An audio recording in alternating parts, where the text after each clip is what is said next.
Hello बच्चों, तो let us read the question. So the question says let X be a set containing n elements.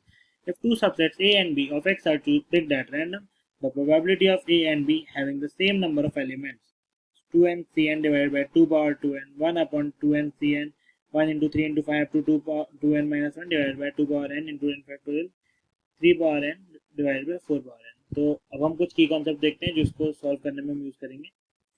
तो यहाँ पे हम एक ही कॉन्सेप्ट यूज करेंगे जो कि आपने बाइनोमियल थ्योरम चैप्टर में पढ़ा होगा कि nc0 का square plus nc1 square plus nc2 square and the sequence goes up to ncn square is equal to 2ncn.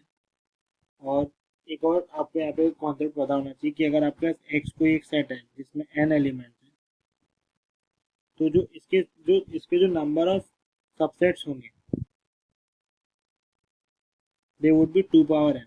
और इसकी आप चेक भी कर सकते हैं कि आपके पास अगर एक कोई भी सेट है जिसमें 3 एलिमेंट है जैसे ए बी सी, तो उसके सबसेट हो जाएंगे टोटल 8 सबसेट आप बना पाएंगे. तो ये एक कुछ की कॉन्सेप्ट है जो आपको पता होनी चाहिए, तो इसकी मदद से हम इस क्वेश्चन को सॉल्व कर सकते हैं. तो हमारे क्वेश्चन में हमें दिया है कि एक्स एक सेट है जिसमें एन एलिमेंट्स है, तो हम लिख लेते हैं X is a set with N elements. और हमें दे रखा है कि ए और B are subsets of X है जो कि एक रैंडमली हम पिक कर रहे हैं. तो A and B are subsets of X है ना. और हमें प्रोबेबिलिटी निकालनी है कि इवेंट की such that A and B have same number of elements. तो हमारा जो इवेंट है वो है event such that A and B have same number of elements.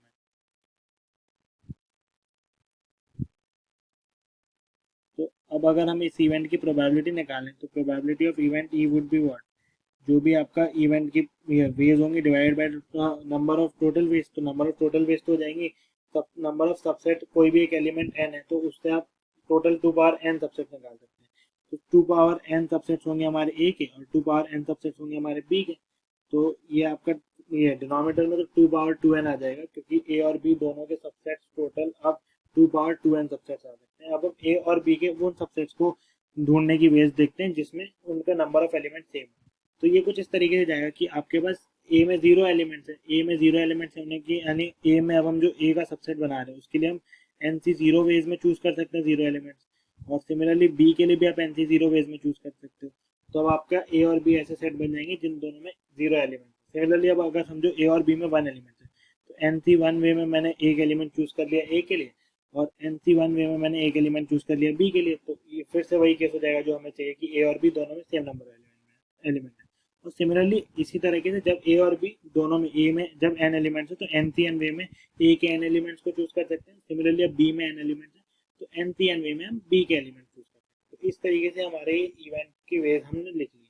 तो अब अगर इसको हम सिंप्लीफाई करें तो ये हो जाएगा एन सी जीरो का square plus N C one का square plus N C two का square and it goes on up to N C N का स्क्वायर. और डिनोमिनेटर में आपके पास क्या आ जाएगा, डिनोमिनेटर में आपके पास आ जाएगा 2 पावर 2n और ये आपके इवेंट की प्रोबेबिलिटी है.